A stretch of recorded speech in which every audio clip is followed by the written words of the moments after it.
할렐루야. 우리 서로에게 그렇게 인사하시죠. 반갑습니다. 하나님의 놀라우신 은혜를 경험하고 있습니까?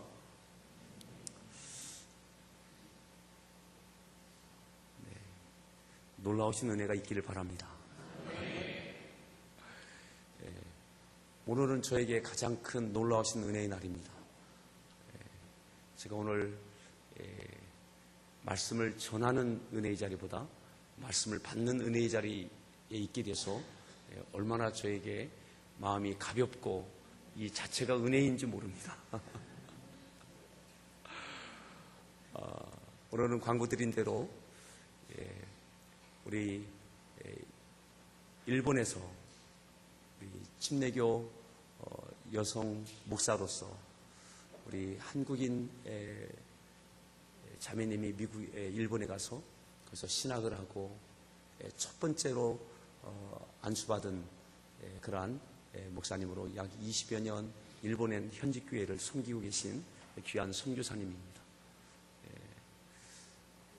제가 처음 뵀던 것은 금년에 우리 미랄과 함께 일본 여행 갔을 때 우리가 단기 선교 갔을 때 그곳에서 하루 저녁 먼 곳에서 오셔서 우리 미랄 형제들에게 귀한 말씀 전해주셨습니다. 그때 뵙고 또 함께 또 여러 가지 대화를 나누었었는데 이번에 한국에 오실 일이 있어서 또 기회가 또 좋은 기회가 돼서 우리가 같이 은혜를 받을 수 있게 되어졌습니다. 아마 오늘 우리에게 귀한 말씀 주실 텐데 이 모든 것들이 하나님의 은혜입니다. 여기까지 오시게 된 것, 지금까지의 사역, 이 모든 것, 오늘 말씀 가운데 또 우리 선교사님의 그 모든 또한 지금까지의 모든 믿음의 여정 가운데 있었던 이야기들이 우리 모두에게 큰 은혜, 감사 되어지기를 바랍니다. 오늘 말씀의 제목이 딱 맞습니다. 한밤중에. 지금이 한밤중입니다. 오늘 김미란 선교사님 나오실 때에 큰 박수로 이렇게 맞이해 주시면 좋겠습니다. 네.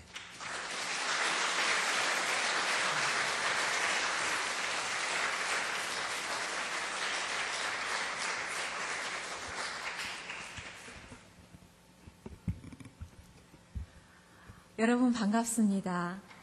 목사님께서 저희 소개를 너무 멋있게 해주셨는데요. 김미란입니다. 저는 지난주에 서울에서 개최된 아시아 여성 침례 대회 참석하자 이번에 귀국하게 됐습니다. 일본에서 약 80명과 함께 입국했습니다. 일본에도 뜨거운 신앙과 열정을 가진 크리스찬들이 있습니다. 저는 일본에 건너간 지 21년째 되는데요. 이렇게 오래 생활할지는 몰랐습니다. 오늘 여러분과 함께 저를 인도하신 하나님, 그리고 저와 함께 하신 하나님을 함께 나누고자 합니다. 저는 크리스찬 가정에서 태어나지 않았습니다. 제가 처음 교회에 나가게 된 것은 초등학교 6학년 때였습니다. 학교 가는 길목에 교회가 있었고요. 오후 해질 무렵 되면 교회 종소리가 들리는 작은 마을에서 자랐습니다. 하나님의 인도하신 가운데 교회 처음 크리스마스 때 방문하게 되었고 크리스마스 때 받은 첫 선물을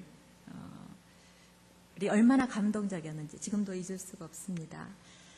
그러나 그렇게 계속된 교회 생활 가운데 저는 참 기쁨을 얻지 못했습니다. 뭔가 찾고 싶고 참 하나님을 만나고 싶었지만 저의 내면의 인격적인 주님을 만나지 못하고 중학교, 고등학교 이렇게 진학을 하게 됐습니다. 고등학교는 미션 스쿨이어서 매일처럼 예배가 있는 그런 학교였지만 저의 내면에는 점점 그런 답답함들, 참 하나님을 만나고 싶은 소망들로 차기 시작했습니다. 그러는 가운데 고3 때 아버님이 갑자기 객사를 하셨어요. 시험을 앞둔 가운데 놀라운 소식을 듣고 아버님의 그 장례식을 지켜보는데 사람은 왜 사는가? 그러한 의문이 제 가운데 깊게 일어나기 시작했습니다. 나는 왜 태어났고 무엇을 위해서 사는가? 그러한 질문들이 저를 하나님께로 더욱 가깝게 해주었습니다. 저의 내면 점점 갈급하고 정말 하나님이 살아계시다면 그 하나님을 정말 만나게 해달라고 뜨겁게 소망하기 시작했습니다. 대학에 들어가면 뭔가 달라질 것 같고 같은 막연한 그런 기대감에 캠퍼스 생활이 시작됐습니다. 당시 80년대는 긴 군부 정치에서 문민 정치가 처음으로 바뀌는 그런 시대였는데요. 1년에 반절 수업이 되지 않는 그런 상태였습니다. 학교 도서관으로 최루탄 가스가 들어오고 공부가 제대로 되지 않은 상황이었지만 그런 걸 보면서 내가 이제껏 교회를 다니면서 들었던 그 하나님, 그 하나님이 정말 살아계시다면 이 하나님을 만나게 해달라는 뜨거운 소망 가운데 저는 많은 집회를 쫓아다니면서 그리고 성경을 처음으로 창세기부터 읽기 시작했습니다. 그러는 가운데 놀랍게 하나님께서 어느 날 저에게 정말 살아계신 하나님, 인격적인 예수님을 만나게 해주셨습니다. 태어나서 처음으로 내가 정말 하나님께서 사랑하는 존재, 하나님께서 나를 얼마나 사랑하시는가, 나의 머리로는 이해할 수 없지만 그게 처음으로 제 가슴에 와닿았습니다.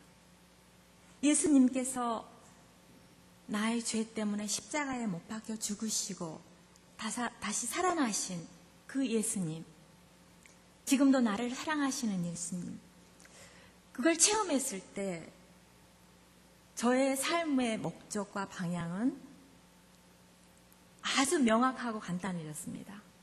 이 예수님을 위해서 뭔가 내 생애를 이 예수님을 위해서 살아야 되겠다. 단순한 방향이 정해져 있습니다. 저는 대학에서 일본어를 전공했는데요. 당시 캠퍼스 기도 모임이 매일처럼 진행이 되고 있었습니다. 일본을 위해서 여러분이 잘 아시다시피 20년 전이나 30년 전이나 일본의 크리스찬 인구는 1%도 안 된다는 그런 말이 있었죠. 일본을 위해서 또 세계 각국을 위해서 기도하는 가운데 마태복음 9장 35절부터 38절 말씀이 다가왔습니다. 무리를 보시고 불쌍히 여기시니 그들이 목자 없는 양과 같이 고생하며 기진함이라.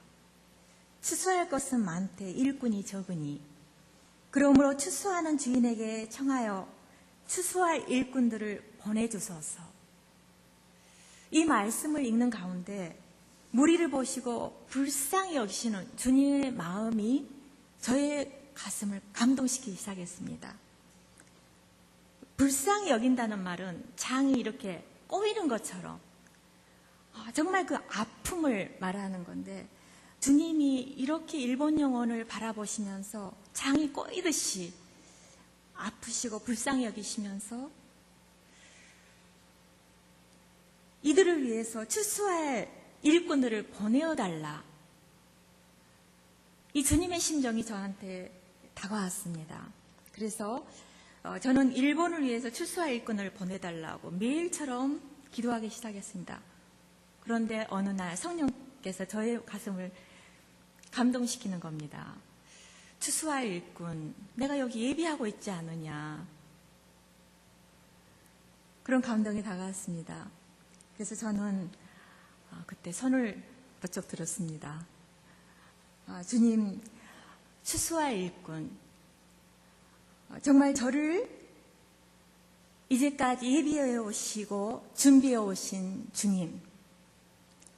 그러나 저의 많은 가진 조건을 돌아볼 때 엄두가 나지 않았습니다. 저는 초등학교 때부터 반장을 해본 일이 없었습니다. 남 앞에 서서 말하는 거라든가 부반장은 많이 해봤어요. 부반장은 여러분 반장 옆에 서 있기만 하면 되잖아요. 그런데 어떻게 내가 이러한 일을 감당할 수 있을까? 주님 아시잖아요. 저희 가진 조건. 집안 부모님도 크리스찬이 아니고 또 그러한 길을 가는데 어떻게 가야 되는지 알 수 없었지만 그래도 끊임없이 기도하기 시작했습니다. 그러는 가운데 계속 주님께서 말씀으로 저를 감동시키는 겁니다. 이사야서 6장 8절 말씀이 또 성령님께서 저의 가슴을 감동시키는 겁니다. 내가 또 주의 목소리를 들으니 주께서 이르시되 내가 누구를 보내며 누가 우리를 위하여 갈까 하시니 그때 내가 이르되 내가 여기 있나이다 나를 보내소서. 이사야의 서명의 부분이었습니다. 이사야가 망설이고 있을 때 누가 우리를 위하여 갈꼬 할 때 이사야는 내가 여기 있나이다 나를 보내소서. 이렇게 응답하는 이사야를 주님께서 보여주셨습니다. 그래서 저는 이렇게 이사야처럼 멋있게 말을 못했지만 주님 저요 하고 손을 부쩍 들고 주님께서 함께 해주신다면 주님 가겠습니다. 그리고 저는 대학 3학년 때 휴학계를 내고 이렇게 또 저의 성격 가운데 이렇게 얌전해 보이지만 뭔가 주님께서 함께 하시면 또 이렇게 행동하는 그런 믿음을 주신 것 같습니다. 그래서 일본에 무작정 건너갔습니다. 정말 내가 선교를 할 수 있을지 그동안 기도해왔던 일본이 어떤 땅이며 주님께서 나를 정말 선교사로 부르셨다면 내가 무엇을 준비해야 되는지 그리고 일본에 가서 많은 문화와 또 많은 교회를 돌아다니면서 나를 구체적으로 주님께서 어떻게 부르셨는가 그걸 기도하면서 보기 시작했습니다.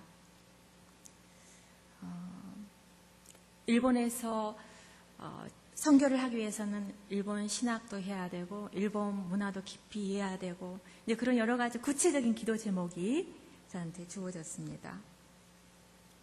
한국에 돌아와서 대학을 졸업한 뒤 저는 일본에 다시 건너갔습니다. 그런데 그때만 해도 저는 목사로서 내가 부르심을 받았다는 그런 확실한 것은 없었습니다. 일반 평신도로서 저의 꿈은 교수였기 때문에 교수처럼 멋지게 이렇게 선교하면서 섬기자 그런 꿈이 있었는데요. 일본에 건너가서 친내교 미국 선교사님을 만나게 해주셨습니다. 선교사님을 보면서 저는 어떤 선교사로서의 저의 롤 모델을 구체적으로 보게 됐습니다. 일본 영혼을 38년 동안 겸손하게 섬기면서 어떤 권위의식이나 그런 것이 아니라 정말 겸손하게 섬기는 그런 모습들에서 나도 이분처럼 선교하고 싶다. 그런 소망이 또 올라오기 시작했습니다. 그러나 저는 그때만 해도 부모님을 부양해야 되기 때문에 쉽게 신학을 할 수는 없었습니다. 그렇지만 또 주님께서 말씀 주시기를 내가 너를 사람 낚는 업으로 만들리라 하는 말씀을 주시고 또 그 말씀 가운데 결단하면서 내가 너를 만들리라. 나의 힘이 아니고 나의 지식과 어떤 조건이 아니고 주님께서 하신다는데 순종하며 저의 다니던 직장을 그만두고 신학을 하게 됐습니다. 일본에서 침례교내에서 만든 신학교가 있는데요. 거기 서남 신학을 진학을 하게 됐습니다.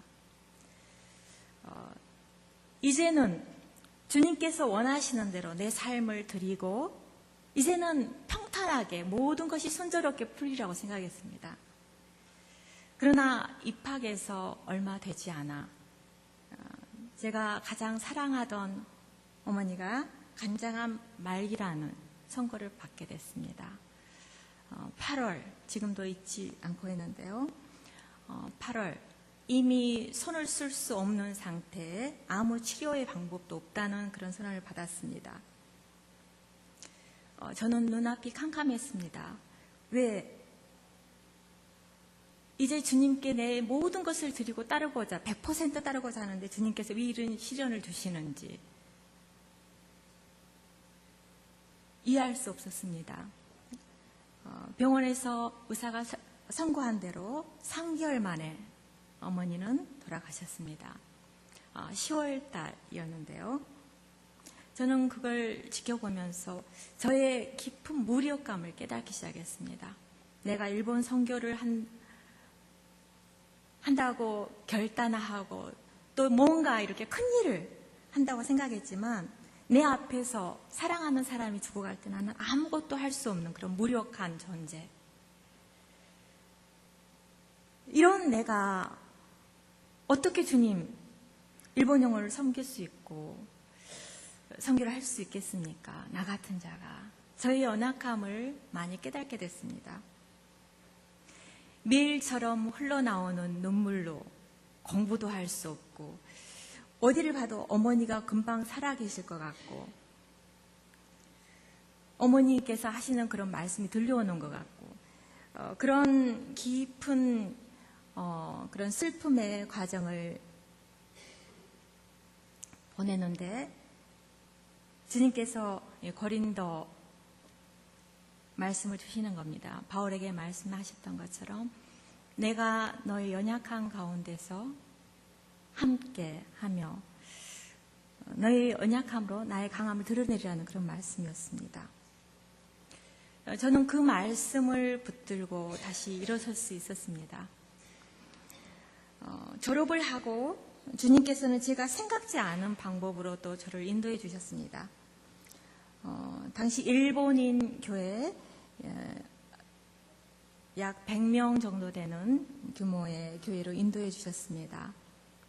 일본인 목사님이 계시고 협력 목사의 길을 열어주셨습니다. 일본에서도 역사와 전통을 자랑하는 교회였고요. 어쩌든지 저는 부반장을 쭉 해왔기 때문에 주님 이런 협력 목사로서 제가 매주 설교를 하지 않아도 되고 또 목사님 시중만 잘 이렇게 듣고 따르면 되니까 그런 어떤 편안함 가운데 생각하고 있었는데 4년 반이 지나고 목사님이 갑자기 떠나신다는 겁니다. 그리고 놀랍게도 주님께서 담임 목사의 그런 길을 주셨습니다. 처음에 그 말을 들었을 때 주님 어떻게 많은 목회의 경험을 가지고 유수의 경험을 가지고 지식을 가진 일본 목사님들 많은데 왜 하필이면 나 같은 한국인 그것도 독신 여성의 목회의 경험도 없는 제가 이 자리에 서야 됩니까? 주님 이 잔을 정말 돌릴 수만 있다면 돌리게 해주세요.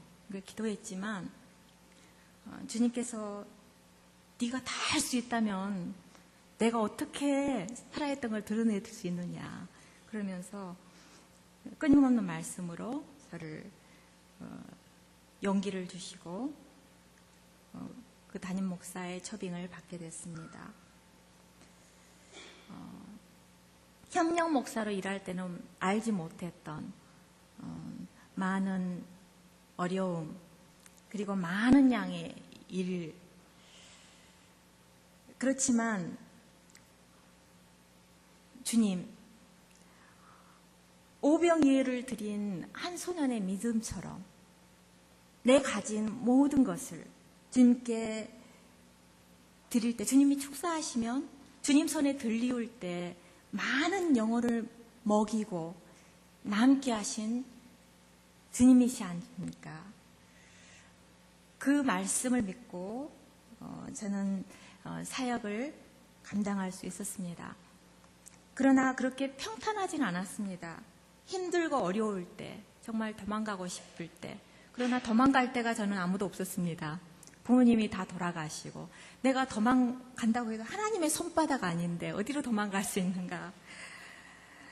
그러는 가운데 많은 영혼의 구원의 그런 역사하심을 보게 됐습니다.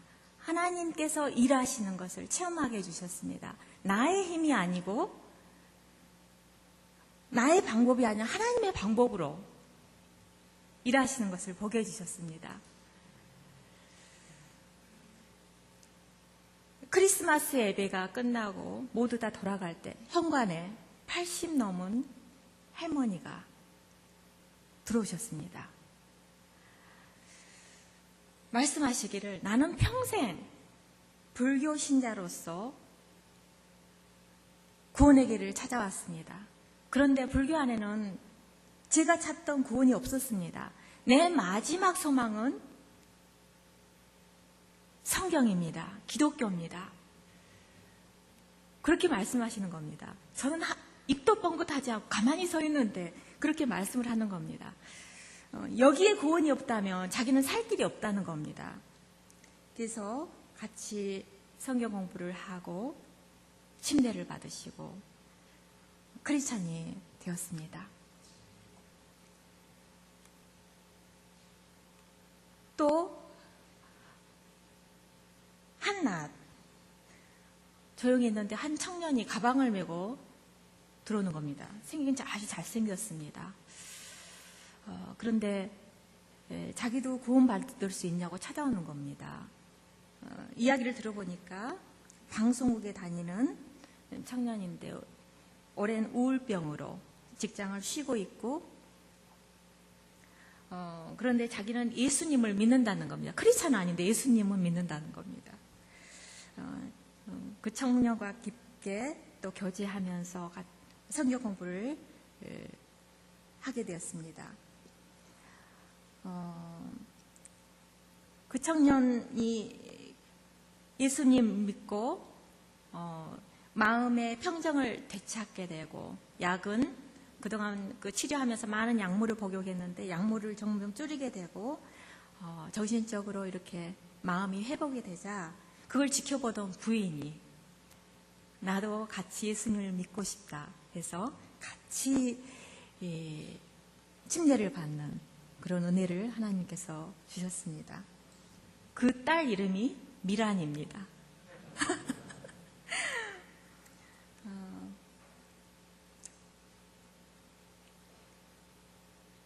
그리고 또 저희 사역지에 근처에는 큰 공원이 있었는데요. 공원에서 자고 숙박하던 우리가 홈레스라고 부르는 한 아저씨가 있었습니다. 중년 아저씨. 집안 모든 재산을 탕진하고 가족과 연이 끊어지고 오갈 데가 없는 아저씨였는데요. CCC 단기 선교팀이 온 전단지 한 장을 받고 저희 교회를 찾아왔습니다. 교회에서 숙박을 하고 같이 성경 공부하며 새벽 기도를 계속 꾸준하게 하는 가운데 지금은 자기도 예수님을 전하는 전도자가 되고 싶다 해서 지금 신학을 하고 있습니다. 이런 놀라운 주님의 역사가 여러분 일본 땅에도 우리 하나님께서 살아서 역사하고 계십니다. 일본의 크리스찬 인구는 적지만 우리 하나님은 일본 영혼들을 사랑하며 또 어떻게 하든지 한 영혼이라도 우리 주님께서 돌아오시기를 간절히 소망하고 있다는 그런 주님의 마음이 저를 끊임없이 감동시키고 있습니다. 저의 또 하나의 사역은 2009년부터 교도소 사역을 하고 있습니다. 제가 교도소 사역을 시작하게 된 것은 한 부인과의 만남이었습니다. 사형수를 양자로 둔 부인이었는데요. 부모와 연을 끊고 맞아줄 사람이 없고 찾아갈, 방문할 아무 연고가 없어진 한 청년을 자기의 양자로 삼고 끊임없이 방문하고 그를 지원한 한 부인. 찾아와서 이렇게 말을 하는 겁니다. 목사님, 정말 복음을 기다리는 사람이 있습니다. 교회는 우리가 원해서 언제든지 올 수 있지만 목사님이 찾아가시지 않으면 들을 수 없고 정말 전해 들을 수 없는 영혼들이 있습니다. 주님, 목사님, 교도소를 방문해 주십시오 하는 겁니다. 그래서 저는 그 부인의 권유로 교도소 사역을 시작하기 시작했습니다. 왜냐하면 그 사형수를 양자로 받아들인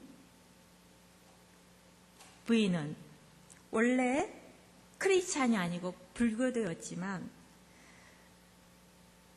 사형 선고를 받고 매일처럼 어떤 양심의 가책으로 하룻밤도 편하게 발 뻗고 잘 수 없는 그런 상황에서 불교의 성전을 넣어주고 많은 책자를 넣어줬지만 소용이 없었지만 한 선교사로부터 받은 성경 한 권의 책을 넣어줬더니 그 성경을 안고 처음으로 잠을 잤다는 겁니다.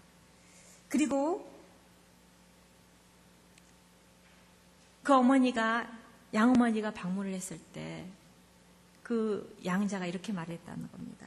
어머니, 예수님이 함께 저하고 계십니다. 여러분, 이런 역사가 어떻게 일어날까요? 주님께서는 우리가 생각하는 방법을 초월해서 정말 역사하시고 계십니다.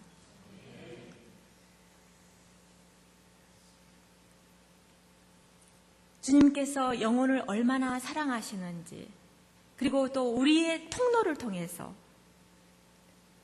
한 영혼 한 영혼을 얼마나 사랑하심 돌아오시길 원하는지, 우리는 그 주님의 상한 심정을 우리가 품을 수 있기를 원합니다.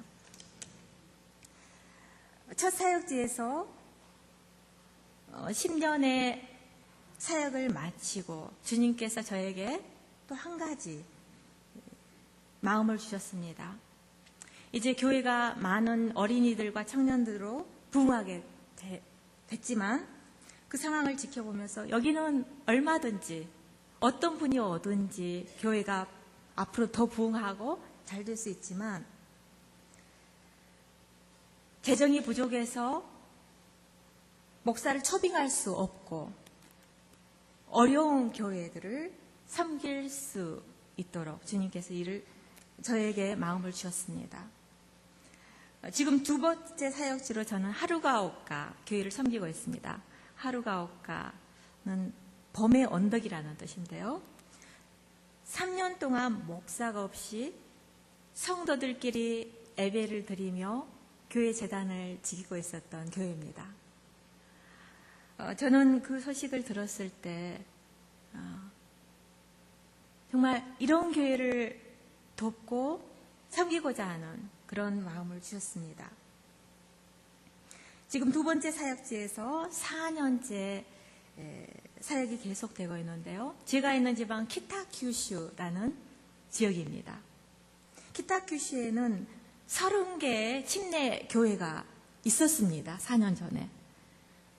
그런데 지금 점점 벌어지는 상황은 작은 교회들이 어렵고 목사를 초빙할 수 없고 남은 고령화된 성도들이 교회를 지키면서 점점 교회 지킬 사람이 없어지고 있다는 겁니다. 그래서 교회가 문을 닫고 있습니다.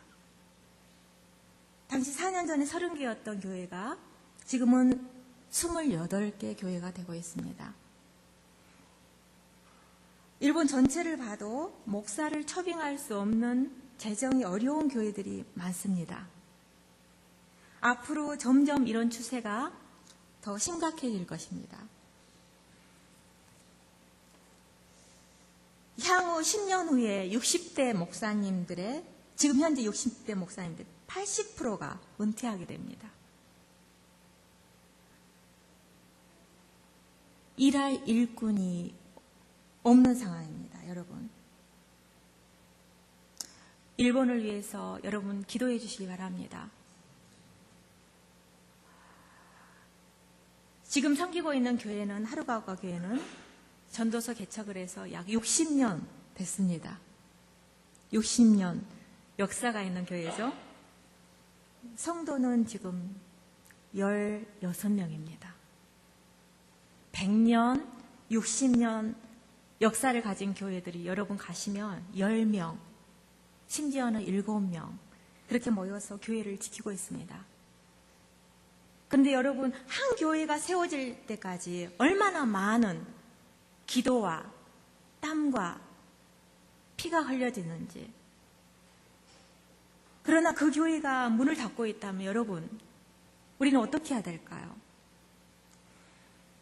일본은 옛부터 우리 한국과의 여러 관계에서 가깝고도 먼 나라라고 해왔지만, 저는 지금 일본의 교회를 바라보면서, 그리고 많은 지금 환경적으로나 사회적으로 바라볼 때 우리 한국 교회의 기도가, 여러분의 기도가 필요할 때라고 생각하고 있습니다.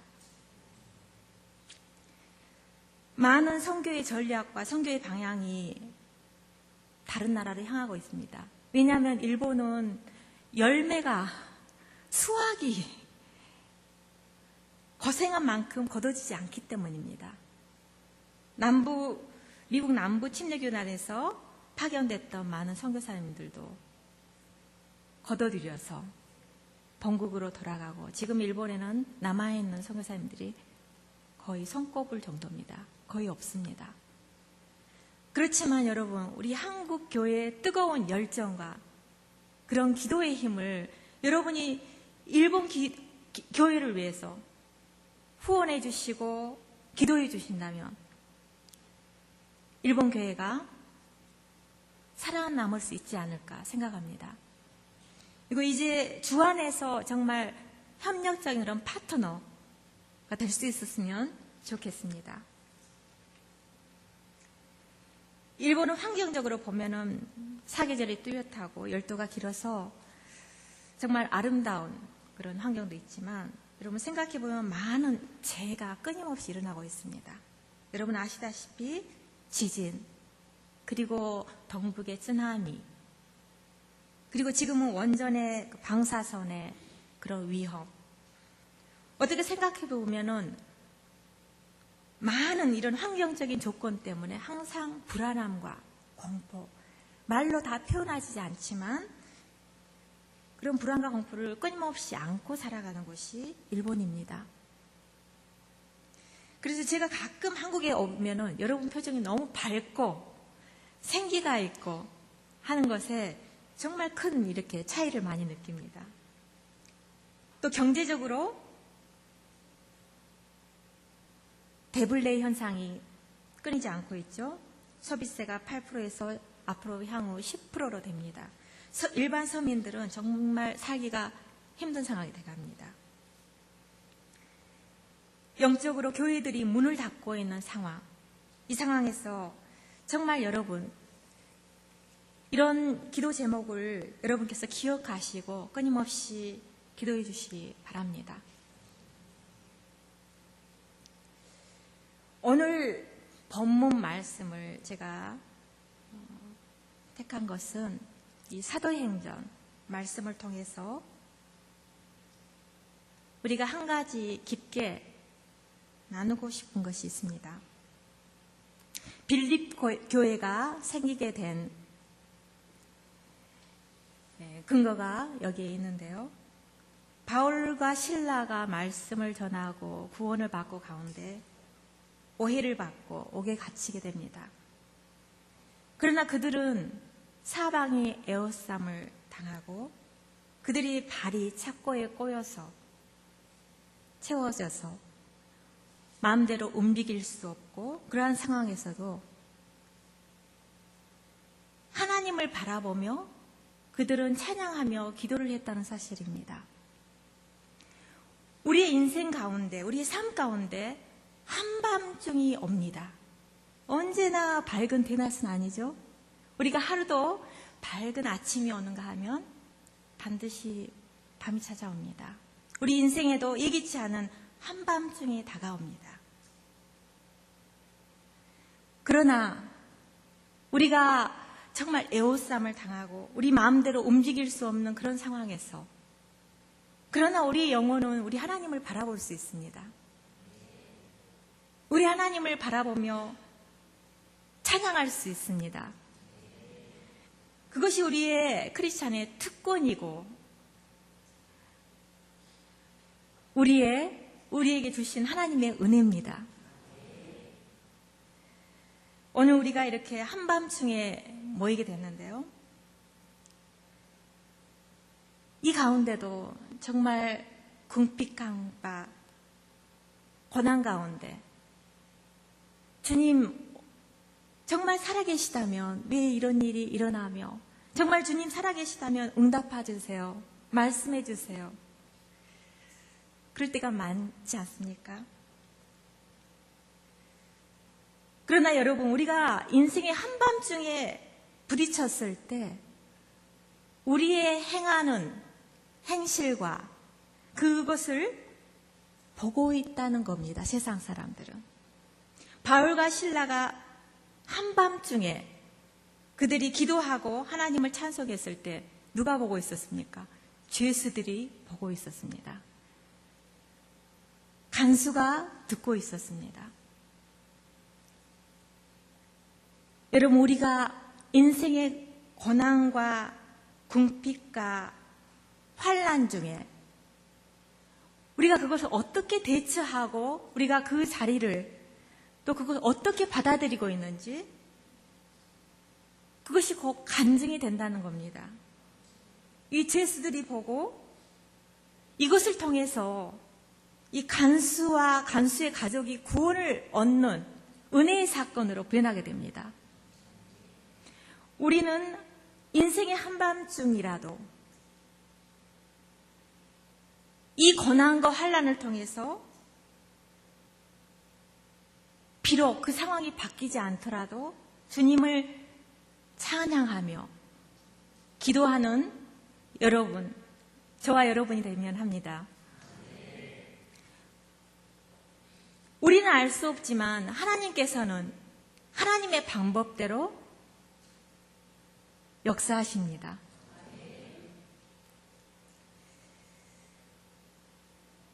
우리 하나님은 너무나 멋지신 분입니다.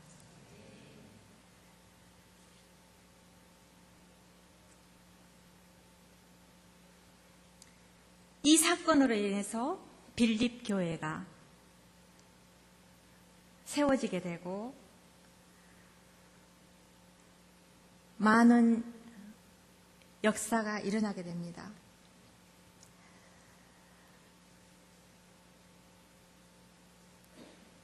사랑하는 여러분, 오늘 말씀을 보면서